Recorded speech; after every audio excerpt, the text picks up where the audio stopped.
Good evening, fellow Toastmasters,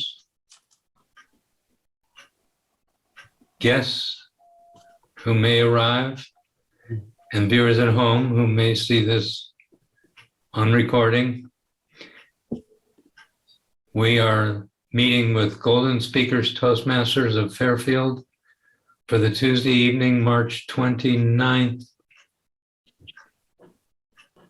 regular meeting of Golden Speakers.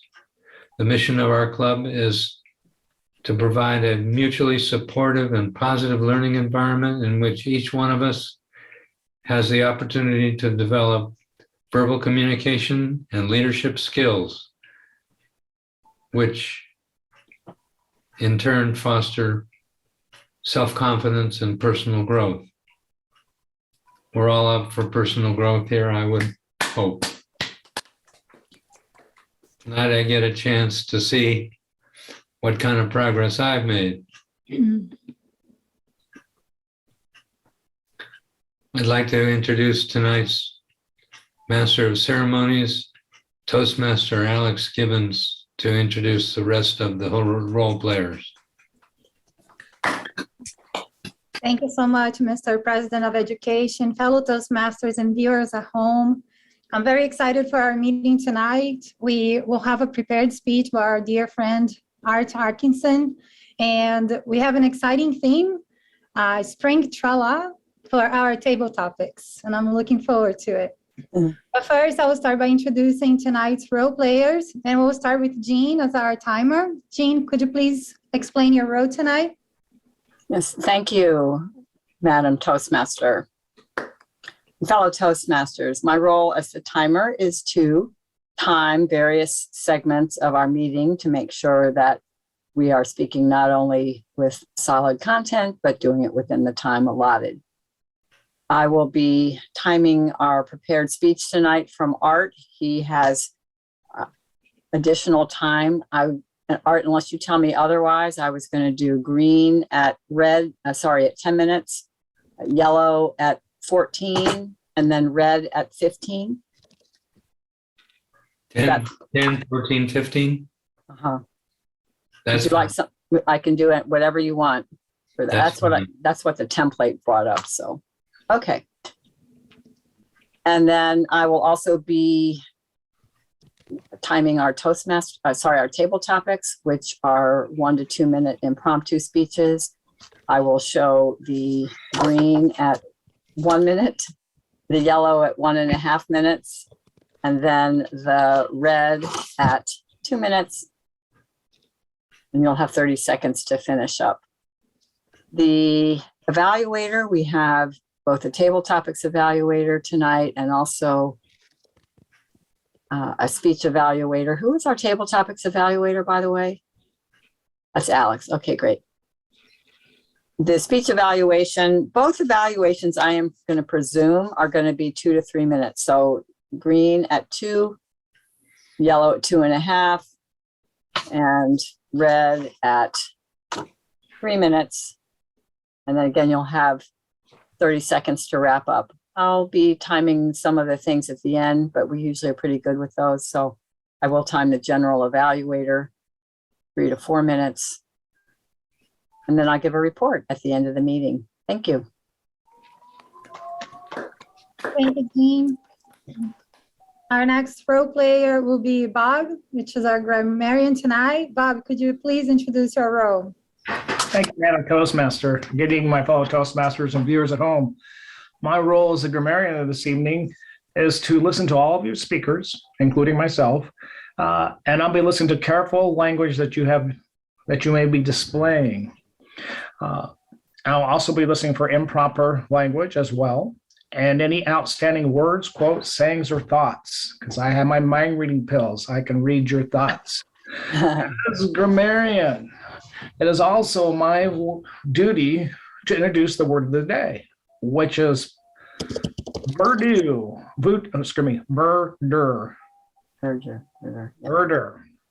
which means greenness, especially of fresh, flourishing vegetation. An example of the word is the verdure of the fertile soil will enable the farmer to have an excellent crop this year. And when called upon at the end of the meeting, I will give my report. Back to you, Madam Toastmaster. Hmm. Thank you so much, Bob. Bob will also be our general evaluator, and he will give his reports at the end of the meeting. Jean, I think you have something to say? I did, because I just gave Bob, I think, a wrong direction. And I've always wondered how you say that word. I knew it meant green, Mhm. but it's actually, so I quickly just Googled right now, Bob. I said, Okay. definition of, and it gives the pronunciation, and it's verdure, like a J. Verdure. Verdure. Like a merger? Yeah, like a merger. Merger except verdure. Not like a murder. Oh, okay. Thank you for that correction. Let's merge, not murder. No, anyway, so verdure. Yeah. So no, but I honestly, I was just going, I don't know how you say that word. So, all right. So Tongue twister. just did a quick little assistant job for you, Bob. All right, I appreciate it. Our first grammarian in action, Jean. Go, Jean. No, assistant to the current grammarian. Yeah. Yes. Thank you so much, Jean, for the clarification. So our next role player will be Nick. He's going to be our accounter for tonight. Nick, could you please introduce your role? Thank you, Madam Toastmaster.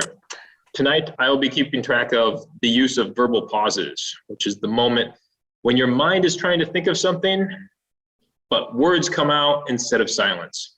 Those often occur with like, or so. I'll keep a tally going throughout the meeting, and then I'll give a report at the end of it. So back to you. Thank you.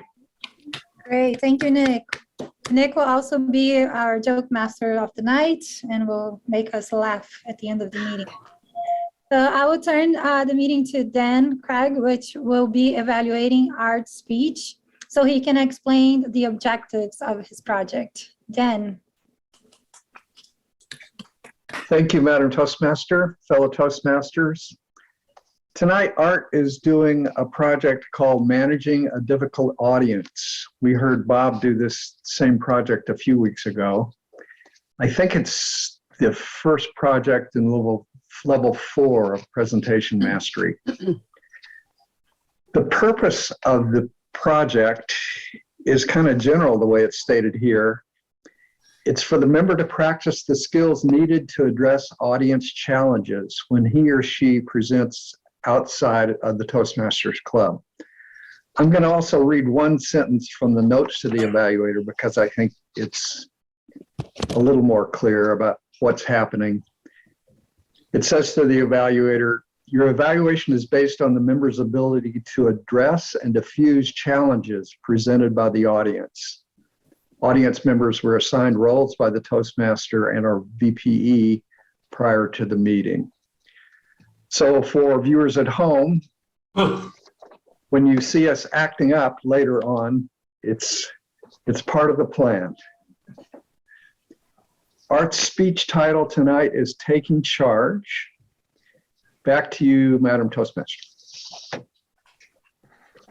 Thank you so much, Dan.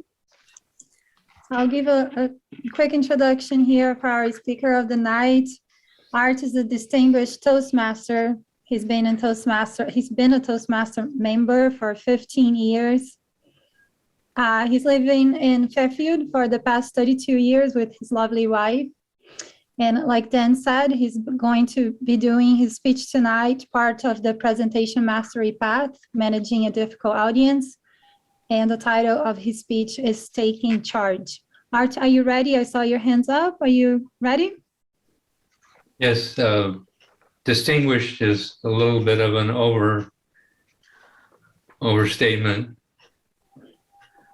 No, it's Distinguished Toastmaster is a specific kind of accomplishment, which I can't claim yet. I'm distinguished only by my longevity in this club. well, it's distinguished in my eyes. So that's Okay. So without further ado, we have Art with his speech title, Taking Charge. Art, take over. Thank you, Alex. Good evening, fellow Toastmasters and guests and viewers at home. If you're anything like me, you have so much disgust for the national political scene in America that you may try to just ignore the whole topic. I'm speaking tonight about something that amazes me, that I've discovered something going on in the national political scene, which is actually inspiring. It's called the Convention of States movement. And I have recently volunteered to be the local cheerleader for the organization. Now, what is a convention of states, and why would anybody care? Under Article 5 of the US Constitution, a convention of states is a mechanism whereby we, the people, can say loud and clear to the US federal government, according to your charter, we are in charge here. So listen up, we have some adjustments that we intend to make. As you're probably aware, over the past 150 years, power that originally resided with the people and the states has been sucked into Washington, D.C., and Washington, D.C. has run amok in exercising power. It's gotten to the point where the 50 states are treated more like administrative districts of the national government than the sovereign independent states who signed the compact, which we call the US Constitution. Art, I'm sorry to interrupt you, but if I could just say before you get into this too much, you know, it's sort of seeming like it's getting a little heavy on the federal government versus the states. And is this really going to be a fun talk for us to listen to, or do you think maybe you're going a little bit overboard? Yeah, I think you'll be inspired by what is possible. And fun, well, it would be worthwhile asking. It's a good point. It would be worthwhile asking many people whether they think the federal government has been doing a good job recently. According to the polls, that is not the case. But I'm certainly open to the federal government doing a better job. And I think this, as we'll see, is a way in which it can be prodded to do so. So under Article 5, the amendment process to the Constitution is described. And it turns out there are two ways that the paths that amendments to the Constitution can be proposed. One is a congressional path, and the other is a state path. The way the congressional path works is that whenever 2/3 of both houses of Congress agree on the need for a particular amendment, they hammer out the language of the amendment and they submit it to the states for ratification. And that is the way the existing 27 amendments have all been created. There's a second way, the Convention of States method. The way that one works is whenever 2/3 of the 50 states or 34 states agree on the need for amendments and agree about the topics, submit resolutions to the US Congress passed by their legislatures calling for a convention on those topics, the Congress is obligated to set a time and a place for the convention, and that is the end of the federal government's role in that convention. And the convention is completely under the control of the state legislatures, which, as sovereigns, decide how they're going to choose their delegates and how they instruct their delegates and what amendments they are most interested in seeing passed. Hey, Art, Yes, I believe that the media plays too big a role in swaying people's minds. Although you speak about the congressional and amendments, it seems to me that certain parties have more pull on Americans than the way it was designed by our forefathers.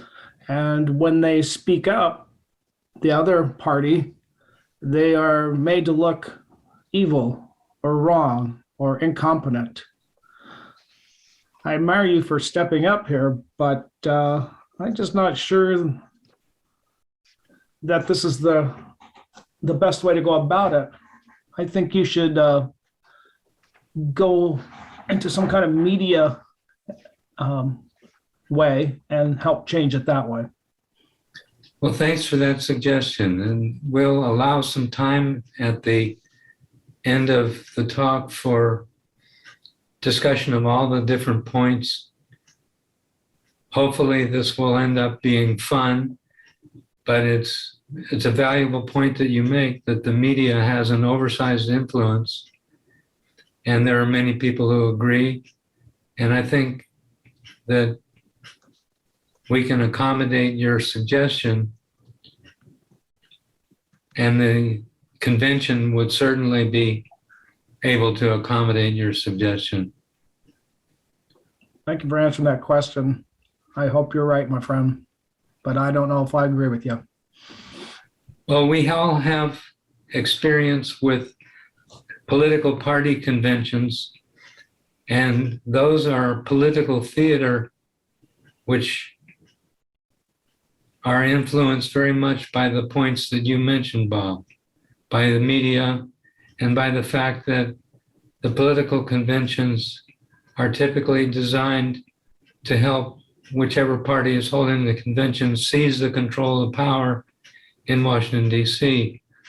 The Convention of the States, the exciting thing is that the Convention of States movement, which started in 2013, has already rounded up 18 states, have passed resolutions, and the momentum is picking up. In just the past month, 3 states, Wisconsin, Nebraska, and West Virginia, have all passed resolutions calling for a convention which would impose fiscal restraint on the federal government, establish term limits for federal officers and congresspersons, and limit the scope and jurisdiction of the federal government. These being the chief issues that all states so far have been willing to agree to. And the state of South Carolina is 1 vote away from being state number 19. And the state of Iowa narrowly missed being state number 19 just within the past month. So it's getting to be easier and easier to get additional states. There's activity going on in the legislatures of all 50 states to get the resolution proposal out of committee onto the floor of the legislatures. And the Convention of States is only able to propose amendments, not to actually pass amendments. Those have to be ratified. Yes, Nick. What I'm trying to say is that I know this. I mean, I already know this, and I've been telling people this for years, but have you talked to the people on the streets? I mean, this is something that you can't just sit there and do whatever you're going to do. You have to like go out and do it in the streets. Do you understand? Have you done that? Have you talked to people and gotten people on the ground? I'm talking to as many people as I can. Very good point.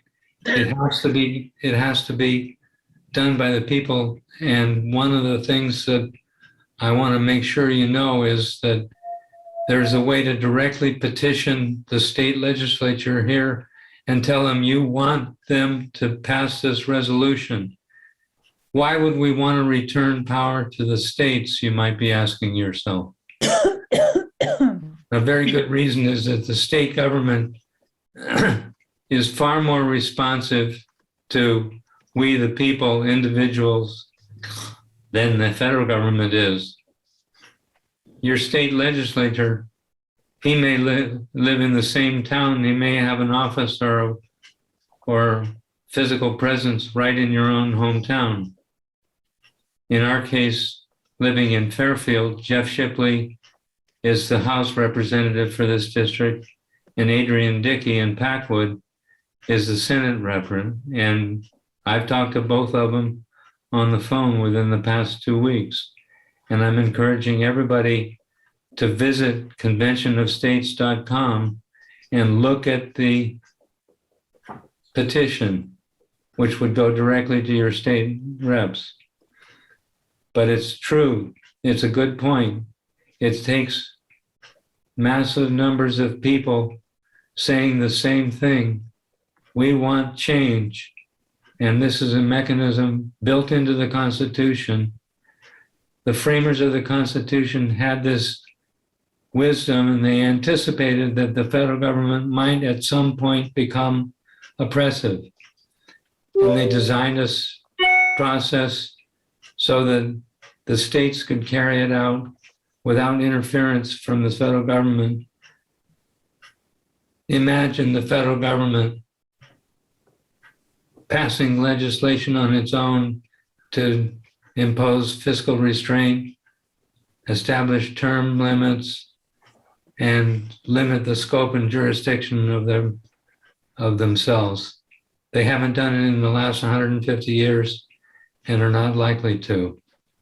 But it's a very good point. Each one of you is raising points. There's no magic here.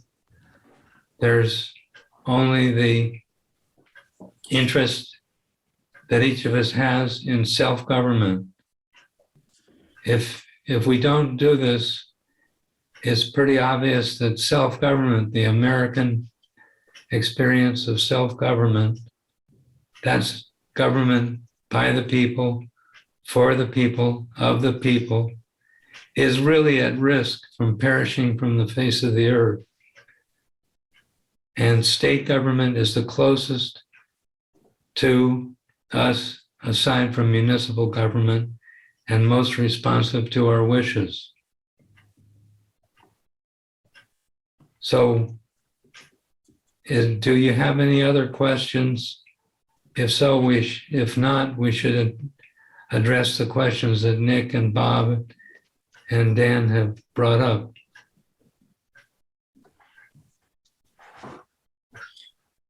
Art, what's your plan on spearheading the, no? I didn't understand. Jean was shaking her head no. Jean, were you signaling something to him? Well, obviously Bob has a role and he's completed it because you've addressed it. So he's not supposed to say anything now and take up more time. Okay. The women have been quite quiet. Can I answer any questions for you? If not, I suggest you visit conventionofstates.com and read the material. Particularly want to see a video or both of the videos from Supreme Court Justice Antonin Scalia, who was vigorously in favor of a convention of states. I appreciate your listening, and I look forward to being able to answer further questions as they come to your minds.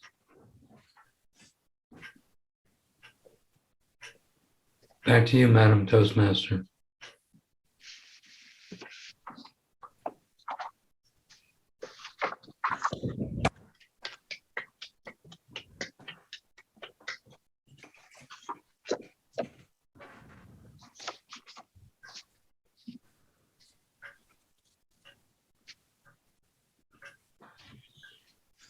It would be time for 2 minutes on the timer. Thank you, Art. I was just still on my row. Yes, Thank you for the speech. Who is our timer tonight? Our timer is Jean. Jean, could you please time 2 minutes for us so we can send Art our evaluation, please?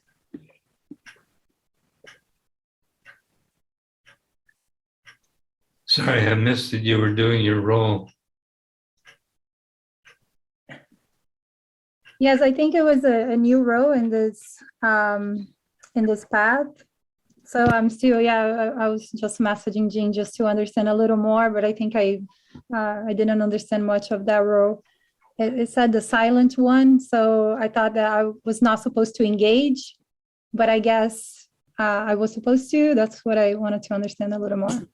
I was thinking Art is learning how to, you know, you could have a person in the audience that was just silent and maybe shy, and so his job would be to, and Art, you could say, because I haven't seen, but Art would say, to try you out, to try to pull you out. And I think he gave us that, you know, ladies have been awfully quiet here. Do you have any, you know, is there anything I can address for you? And I think that was your, you know, your opening to, okay, so now he's focused a little bit on me, the silent person. Yeah. So now I can say something. That's the way I view, I mean, that's the skill I think you would want to have, would be if you notice someone is not participating really, as to how to pull them in and give them that. Yeah, I know. It says that the instruction says not to engage, like, you know, pretend that you're shy, don't want to participate in the discussions. So that's why I just stayed silent. the question I would ask you as a silent person is, what would your preference be for making the decisions about all the important factors in your life? Who should decide? Should you, or should somebody in Washington, D.C. decide? Absolutely me, us. Yeah. Not someone else. Yeah, that would be the way I would attempt to draw out a silent person in Okay. this discussion. And see, and in the role description, after the speaker addresses you, he did both of us as ladies, but you know, you had the role. You must stop your disruption, i.e., your silence, Mhm. and you may only disrupt the speaker once during the speech. It's kind of like a negative of a negative, but so that's why you have to stop your disruption, which is being silent. So that stopping that would mean you speak. Okay, got it. But Got it's totally confusing, and you know, Yeah. I was thinking that's what I think they're trying to say, even though it's not totally clear. But, Yeah. I tried but to, anyway, you know, like while he was speaking, just to give some distraction and remain silent. But I wasn't really Yeah. clear. Or, well, and I think he accomplished it because he did invite the silent ones yes. to. Okay, so you know, we didn't quite catch it, Mhm. but okay, that's it. Well, the other one that we didn't have the personnel to cover was the folks who spend their time on their cell phone while the speech is underway. Yeah. And I was going to invite people to haul out their cell phone and pull up the Convention of Science website. On the roles, you're supposed to pick, I don't know, 4 out of the 5. And since we did that chatterer role with Bob, and we didn't do the silent one, I wanted to try the silent one and get that in. So chatterer, talking to people on the side, since we're on Zoom, is not quite, but anyway, that was the thinking. We could all get on our cell phones right now, Art, and just like really, you know, and I'm not timing them. I am not timing the 2 minutes. So is everybody kind of getting close to having given Art some feedback? Okay. I'll say that we're probably close. Yeah, we certainly had 2 minutes worth. Yeah. And you can put something else in too, if all of this, you know, didn't let you complete what you wanted to say to Art.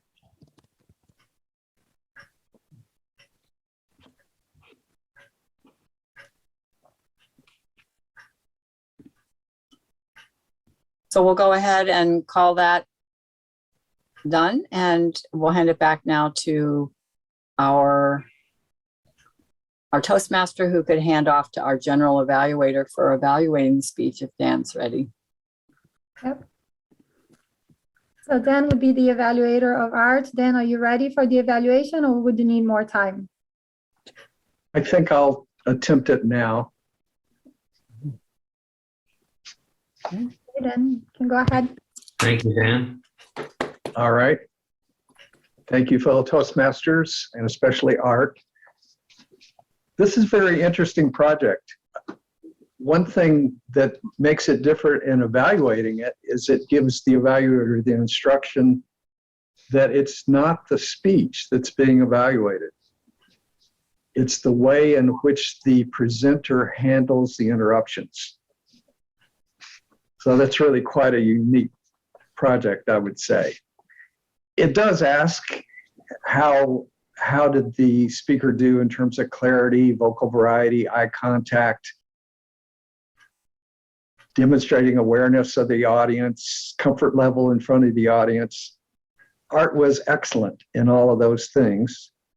I particularly noticed vocal variety. He gave us some real heat in an early paragraph about his topic, raised his voice, spoke very authoritatively. And there are a couple of specifics on this general evaluation form about this project. One is, did he demonstrate skill at engaging a difficult audience members? And I would say, yes, he definitely did. And did he remain professional regardless of the difficult members? And I would say that was exemplary.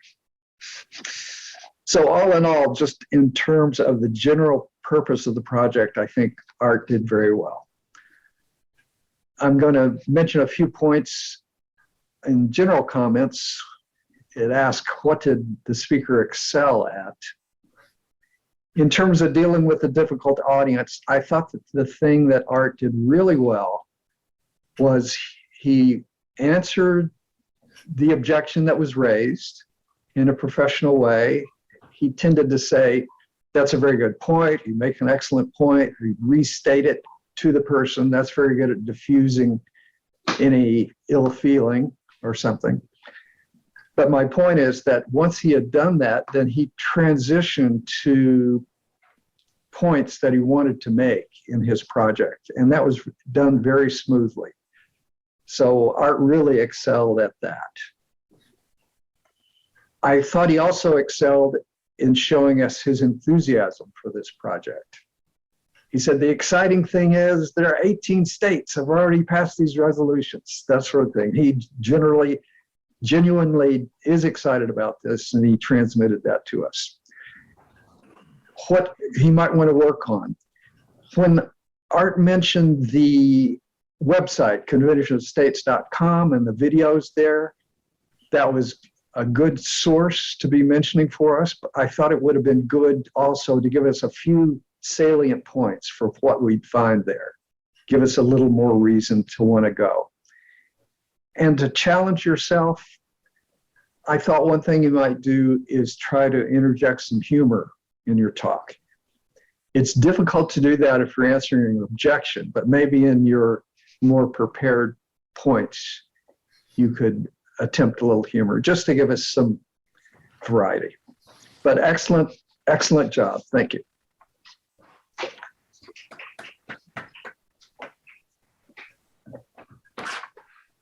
Thank you so much, Dan, for the great evaluation.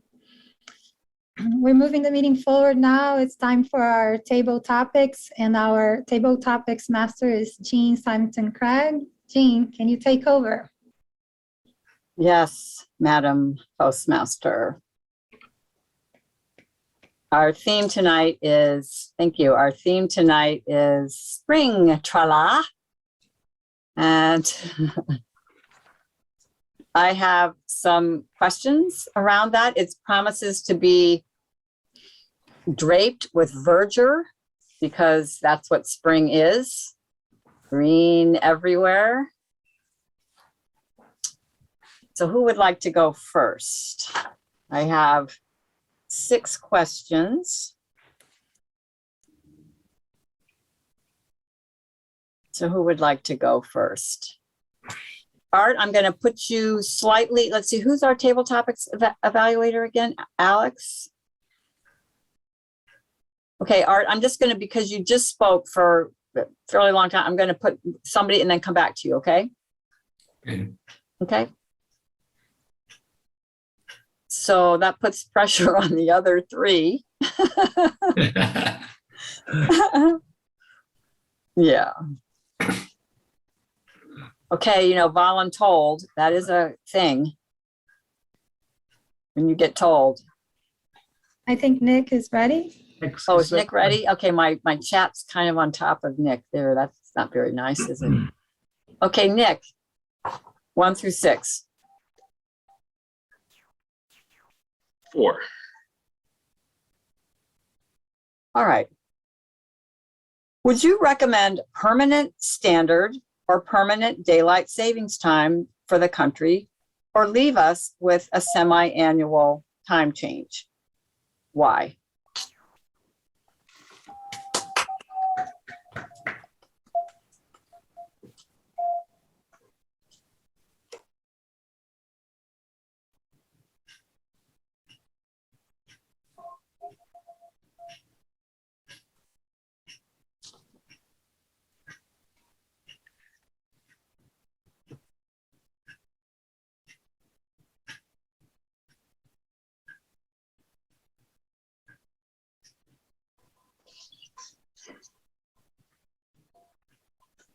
Madam Table Topics Master, fellow Toastmasters, viewers at home, this is a great question that highlights what Art talked about and what is going around right now. The potential for change. The question was, would you recommend a permanent standard time, a permanent daylight time, or the seasonal time change? Ultimately, it doesn't matter. The most important thing is that we find peace and we don't divide ourselves into funky little flows over here and over there. Because for a long time, I always heard people say how they could not stand spring. They lost an hour of sleep for one night. I happen to love that, because then you get to go outside. Your nights are long. And then on the other hand, on fall, oh no, now it's going to be dark when I get home. It's very tough to please people. So dear friends, ask you, in all of this, try to find peace with what is. Enjoy it if the sun is out, and enjoy it if it's not. Because we could spend our next 5 years in turmoil, arguing, or we could start to embrace all the beauty of what is here right now. Dare I say, embrace our US Constitution and government that we have, for all that it's done to bring us here to this date. Even those people who are going to war, think about how awful of an experience that was. And yet they went through it. And little by little, we have fewer and fewer people willing to join.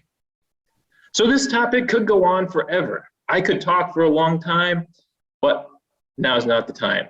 So I'm going to send it back to you and hope that you find gentle comfort in everything. Many blessings.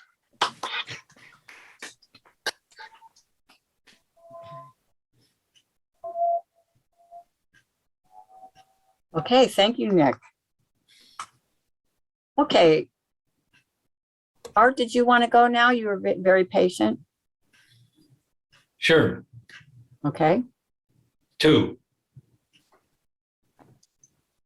What is something that you look forward to experiencing after the cold winter has passed and spring is in the air? Why is that?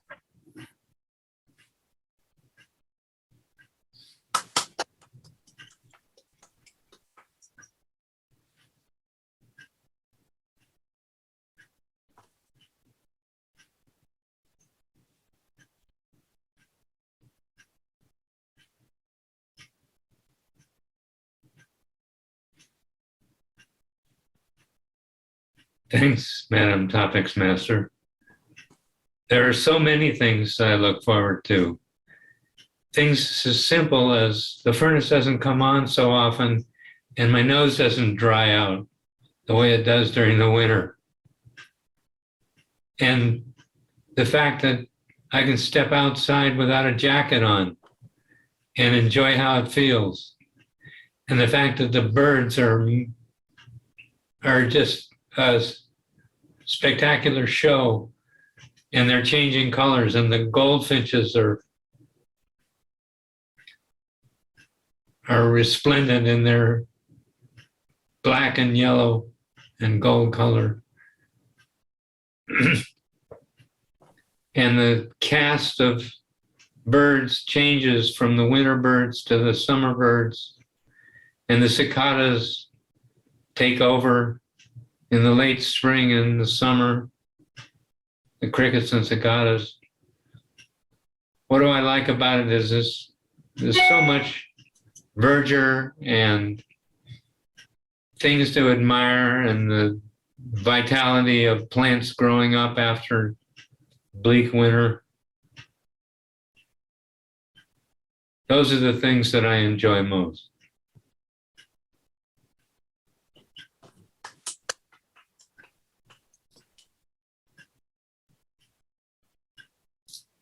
All right, thank you very much, Art. Very good. All right, getting our juices salivating for spring as it continues to roll in. Who would like to go next? Oh, well. Bob. Okay. Let's see, we have 1, 3, 5, and 6. Number 6. Oh, this is so good for you, Bob. You are a robin. Tell us about where you are building your nest and what you're doing to make it the best nest ever.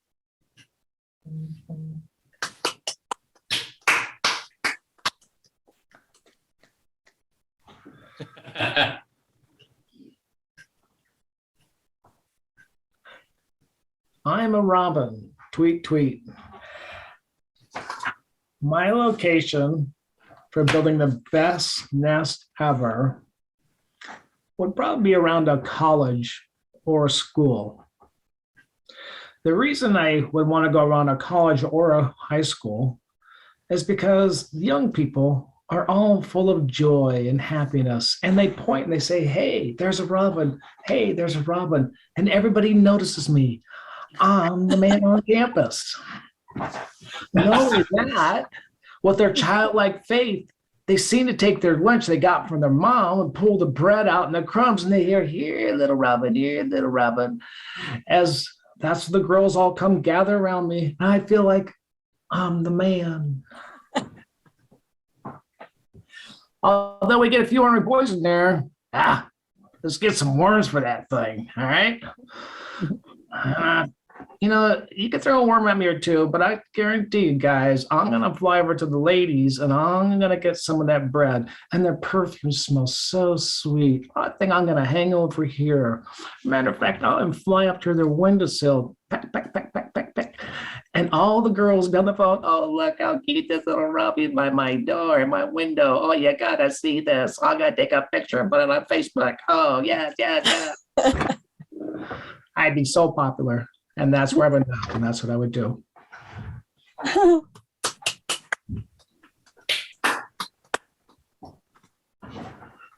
All right, very good.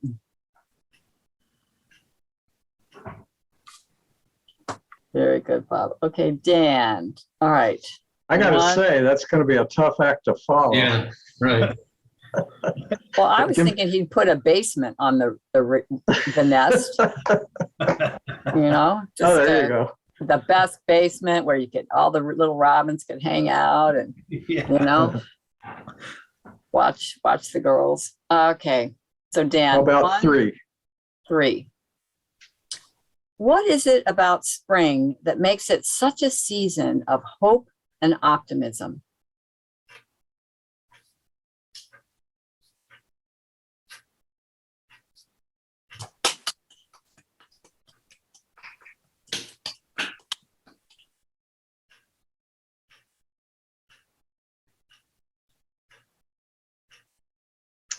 Thank you, Madam Topics Master, fellow Toastmasters.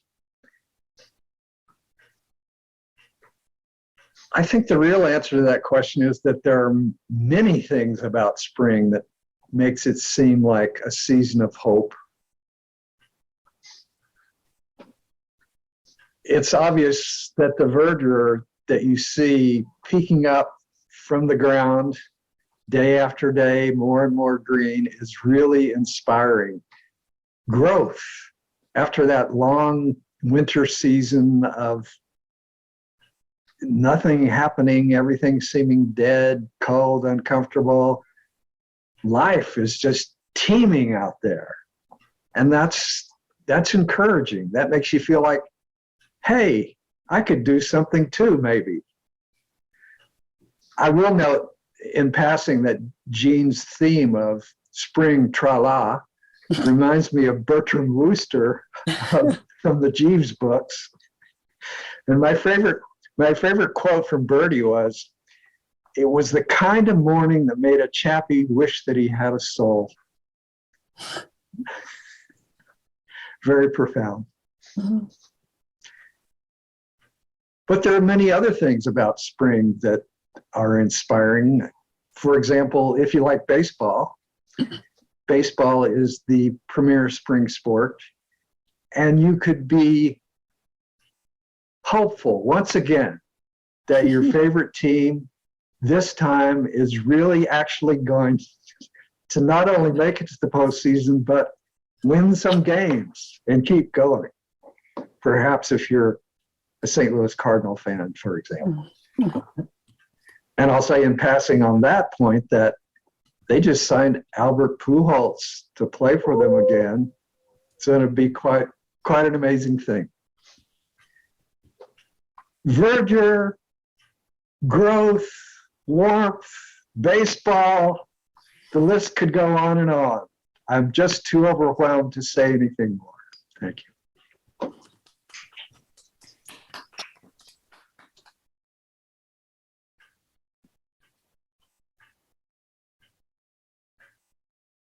We have time for Alex. Maybe you have Madam Toastmaster. Yeah, I believe so. I was just checking the time here, but I think we do have time. Okay. Could someone evaluate me, please? Yeah. Does Nick want to try?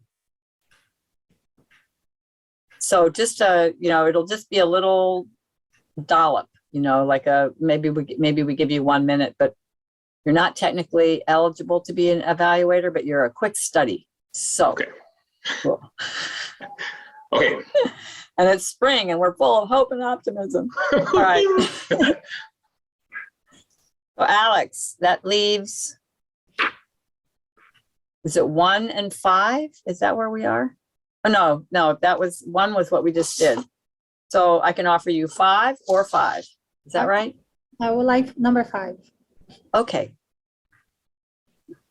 Which season do you prefer and why?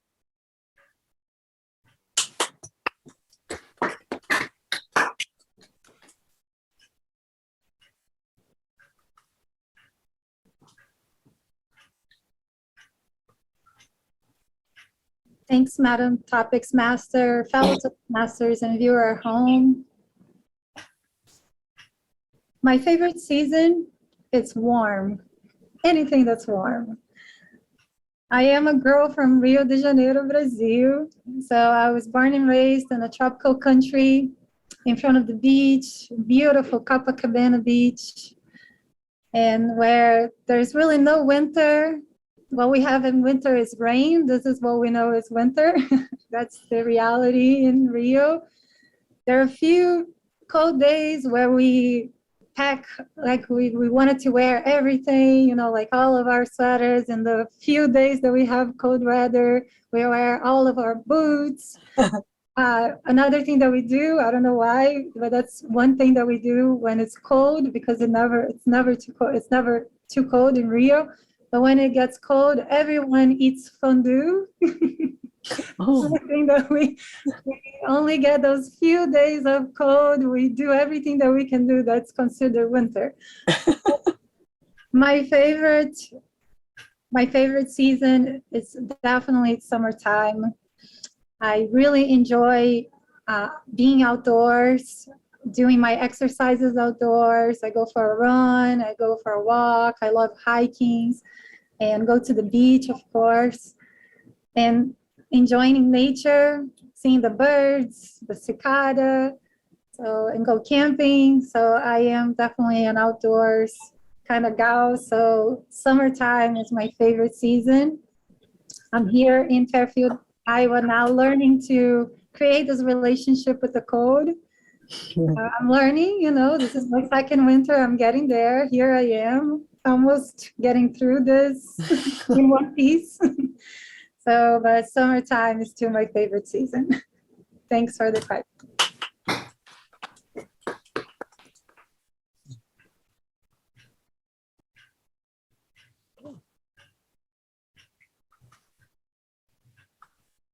I think that about does it, Madam Toastmaster. I will go ahead and hand it back to you. Thank you so much, Jean. Those are awesome questions. Thank you. And I will check with our timer, which is also Jean, Mhm. to see which speakers qualify tonight. All of our table topic speakers qualified. So that's Nick, Art, Bob, Dan, Alex. Great. Okay, so you guys can send me which one was your favorite speaker. You can put TT in front of the name and send it my way so we can hand the awards at the end of the meeting.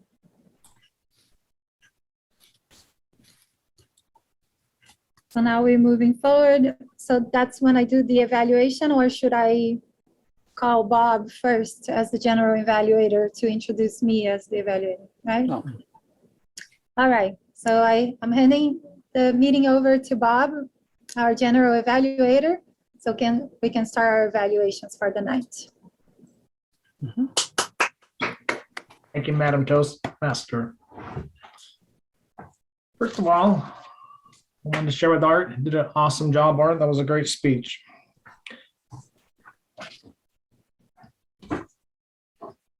As Art opened up, he had great eye contact, and he chose a challenging view to start off with, a challenging story. Yes. Is this correct? I think Bob, you're having Alex do her table topics evaluation first. Are you evaluating evaluators? I was doing a general evaluation. Am I wrong? You do your part after all the reports. Okay, then. But first you want to oversee the evaluators, and we already did Dan. Yeah. Okay. Yep. Okay. I don't have my thing on here. I apologize. No, it's hard to do from memory sometimes. Yeah. I'm gonna get back to the format here. Particularly because we change it when we want to. Yeah. Okay. Anyway, know what's going on. So you introduced the one remaining evaluator. Yeah. Right. Which is Right. me. Okay. So I introduce Alex then, right? Mhm. Okay. Alex, take it away, Alex. All right. Thank you, Mr. General Evaluator. So I have 4 speakers to evaluate. Oh, 2 to 3. We're going to try to tighten things up a little bit here. So Okay. 2 to 3. All right. Okay. So the first speaker is Nick, and he was asked the question if he would prefer a permanent daylight time or the semi-annual time change. Nick did a great job. He repeated the question. He took his time and he said it really doesn't matter as long as everybody is united and everyone is happy, no more complaint that it's too dark or too early or things like that, as long as everybody enjoys. I really liked the way that he approached the questions. He gave suggestions of how people behave during those time changes. My only suggestion to Nick was to maybe place your camera a little bit down so you can see your hand gestures. Art was asked the question, what is something that you're looking forward to experience in the spring? And Art started by answering, there's so many things that he's looking forward. One of the things is less furnace, not much dryness in his nose, not having to wear a jacket when he goes outside, enjoying the birds, the cicadas. He gave us a whole bunch of beautiful things to look for spring. My only suggestion is that Art had his hands like this in front of his mouth, so it was hard to listen a little bit. The hand gestures were great, but just maybe brought it up a little more instead of being right here in front of the mouth. Bob was asked the question, if you are a robin, tell us where you would build your nest. And Bob was very excited about that. He dived right into, he saw himself as a robin. He said that his nest would be right at campus. When he even made the sound, the tweet tweet, he took on full character there. He would build his nest in campus, so all the girls would come by and gather around him. The guys would also come and bring him some worms. So he was just living the life of a robin. And he gave great vocal variety, great gestures as well. My only suggestion to Bob, maybe, well, let us know if Robin would have a motorcycle. That would be great. Picture that. And then was asked, what makes spring a season of hope and optimism? And then also had many ideas in mind. Why would that be so? There are many things that make a season of hope. The verdure growing from the ground, baseball season, which is the premier sport for springtime. My only suggestion is maybe just include some hand gestures. You did a great job at the end, but it was a little more outside of the screen. But maybe with the verdure coming the ground, things like that, just a little more hand gestures. And that's all I have. Alex. Hey. Now we're going to be moving on to the timers report. Oh, I think Nick has an evaluation by me, so All right. yes. All right, Nick. Show us off. Thank you, Mr. General. General Evaluator, Mhm. Evaluation Master. Tonight, I will be evaluating Alex's table topic speech, where she was asked, which season do you prefer and why? She engaged the audience right away when she answered the question without actually saying a season. She said, my favorite season is warm. Wow, that had me right into it from the beginning because she broke the rules and still answered the questions. And then to add to the contradiction, she went right into winter and what winter is like in Brazil. This was an interesting twist, which all set up as if it was supremely cognized ahead of time. What was coming was how much she did enjoy summer. And she expressed that quite well. She expressed both vocally the things that she did, but she was also enthusiastic. You could feel the change in the tone of her voice when she was ready to talk about the warm things, the outdoor things. Not that the fondue wasn't totally lackluster, but there was definitely a change. Ultimately, I think it was very well constructed, met the needs, the goals of any speech. And if I were to give a piece of advice on this,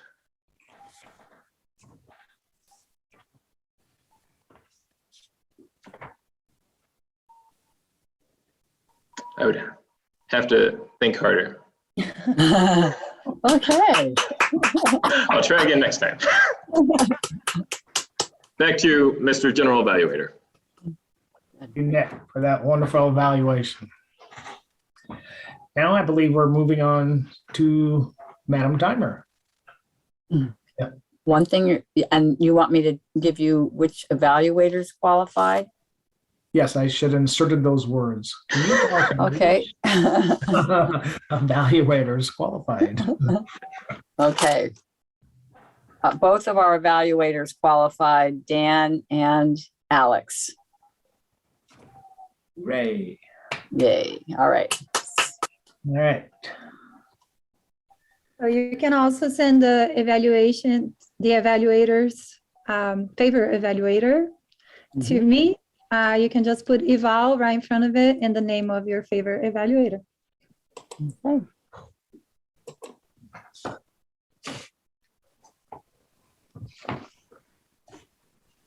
All right, we got a pause in here. Now we're moving on to the grammarian report, which would be me.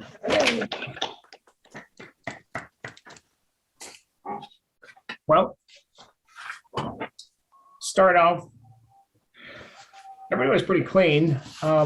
Dan was the only one that I heard use the word. He said verdure when we were correct as verdure. Good job, Dan, anyways. Is that correct, Jean? Verdure? That's correct, but I heard it sprinkled. I mean, maybe I was just hallucinating on the word, but I heard a lot of people using it. So that they must have slipped by you, Bob. I guess. I heard Nick say it once, and I'm sure everyone else did. I was just Okay. and I said it once. I said it once or twice. I believe I'm the only one that did not say it, other than opening it up. Some famous quotes for this evening. Was Art said, "There's no magic here." I like that quote. And Alex said, "Create a relationship with the cold." And that can be a lifelong relationship. As far as any other noteworthy things, nothing really stood out. I apologize. I've been trying to do my evaluation, so my mind was more focused on the evaluation. It was more than on the grammarian report. Yeah. Yep, a lot going on. All right. Okay. All right, that's what I got. Now we're gonna have a joke master. Is that what we're gonna do? Or do you want my evaluation first? We have an ah counter, and we also have a timer counter? report. I just need to get this thing up on a big thing. We can go ahead and go with the ah counter. Nick, are you our ah counter this evening? Yes, sir. This is a very short report from the ah counter, and a big congratulations to everyone, because I thought the whole meeting was extremely clean. Either that, or I also am feeling a little bit in la la land tonight, so I could have missed them. But as far as I could tell, in Art's speech, he did extremely well. There were two questionable so's. So's sometimes can really tie in things together, and sometimes they're just extra words. And at two times where there was a repeat or a restart. After that, I really didn't catch much. The only comment I had on it in kind of the same line was in Art's table topic. He used "and" a lot. It was not quite sure if that was the intention or if that was creating space. But otherwise, I think everyone did an outstanding job. Okay.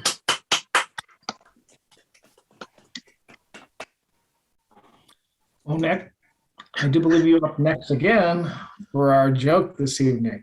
All right. It's been a fun exchange of hats here tonight as we rotate back and forth, reading each other. So give me just a second, and I am ready for some jokes. I got some help tonight, so luckily you don't have to put up with my bad jokes. But this does require audience participation, so everybody please unmute and be ready to answer the riddles and questions. What is a gust of wind's favorite color? Oh, Blue? It blew by It chance? blew. oh, I was in the wind and a lot today. So these are wind themed, which goes with spring. Where does a gust of wind go on vacation? Oh, In Florida? That would be a torment of wind, maybe. Well, it goes to Chicago, of course, the Windy City. It likes to hang out with his pals. Oh. All right, don't worry. We got more chances here. When the wind was asked what it thought about renewable energy, what did it say? blows me away. Oh, that's a good answer. It's a good answer. Any other answers out there? I'm a big fan. Oh, Oh. That's good. that's awesome. All right, one more in the win category, and then we'll wrap it up with two knock-knock jokes. How do you stop a newspaper from flying away?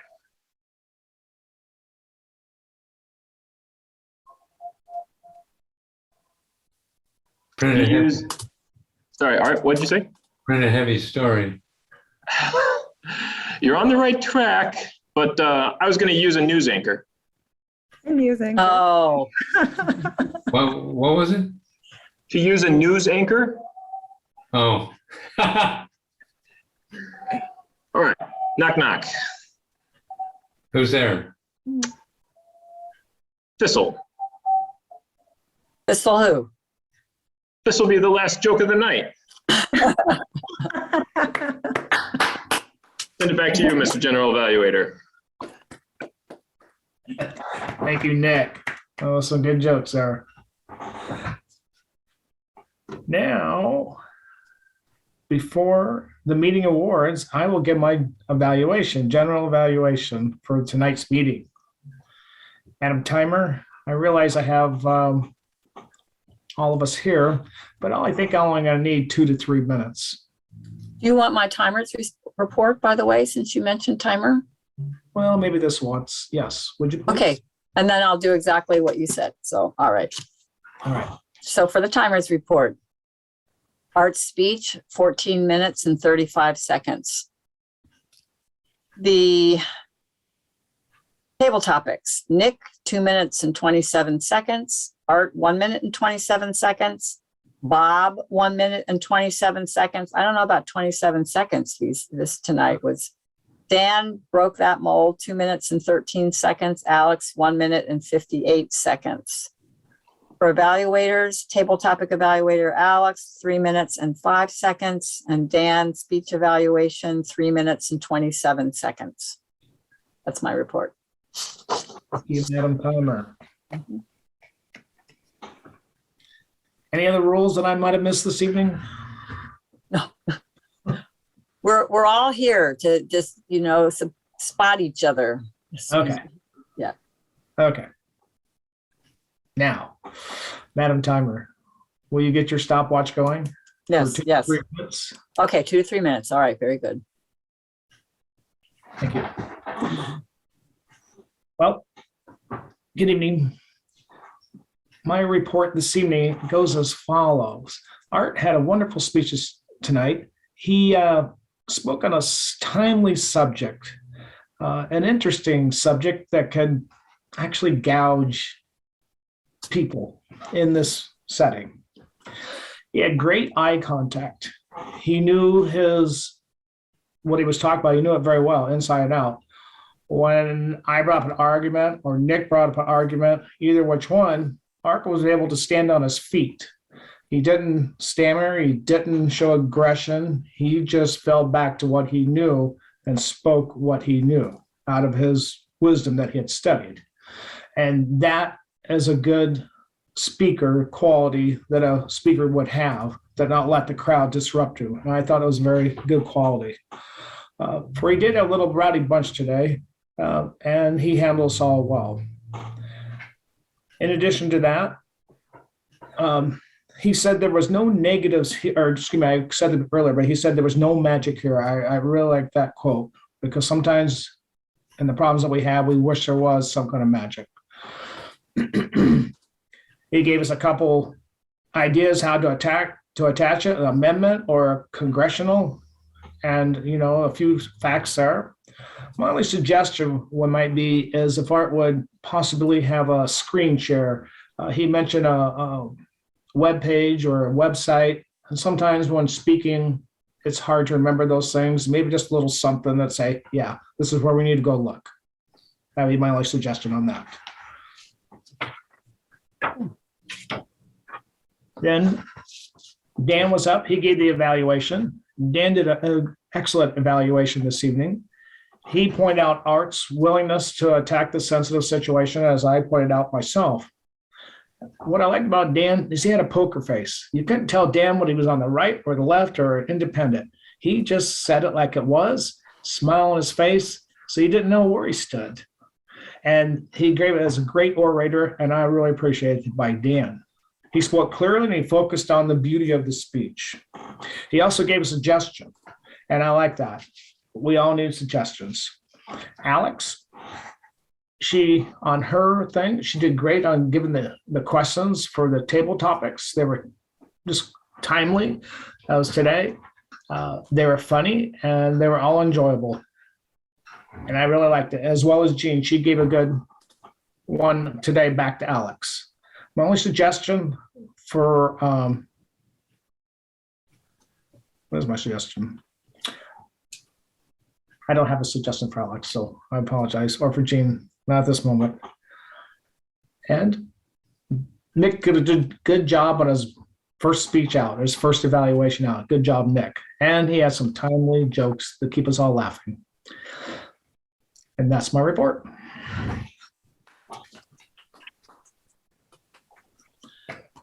Now I pass it back to Alex. Is that what I do? Okay. Mhm. All right. Thanks, Bob, our general evaluator. Thank you so much. So now we are in the favorite time of our meeting. We're going to be delivering the awards. So drum rolls, please, for our best speaker of the night. It's Art Atkinson. Yay. Okay, here we go.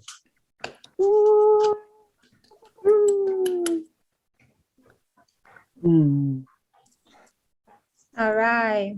Moving on to the best table topics of the night. Drum rolls. And it's Bob, aka Robin. Hey. Rockin' Robin there. Rockin' Robin Bob. Yay. Right. That's Alice, our evaluator. Drum rolls. And it's me. Yay. Good job, Alex. Yay. Oh, wrong one wrong.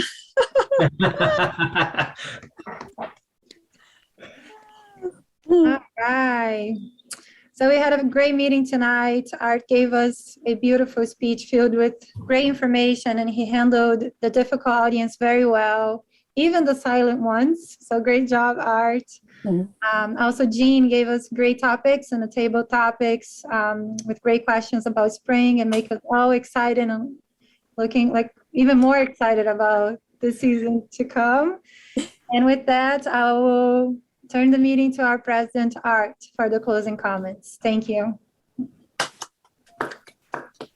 How many of you have ever heard Gilbert and Sullivan's comic opera, The Mikado? It's got this wonderful song in it, tra-la-la-la-la, tra-la-la-la-la, flowers that bloom In in the spring. spring. Oh, it's Yep. just, it's humor that's 150 years old, and it still kicks ass. It's just such funny stuff and great music. So, very enjoyable meeting. Thank you all for your participation in grilling me. we have an exciting weekend ahead of us. Bob, as Sue and I are going to drive up to Carlville together to compete on Saturday. Good luck. Bob will be giving his Life in the Fast Lane talk. I will be talking on some topic that the Tabletopics masters will give me. And I was practicing tonight to be on time with everything Mhm. and succeeded. Mhm. So I'll adjourn our club meeting to a week from today, which will be April the 5th. Right. Okay,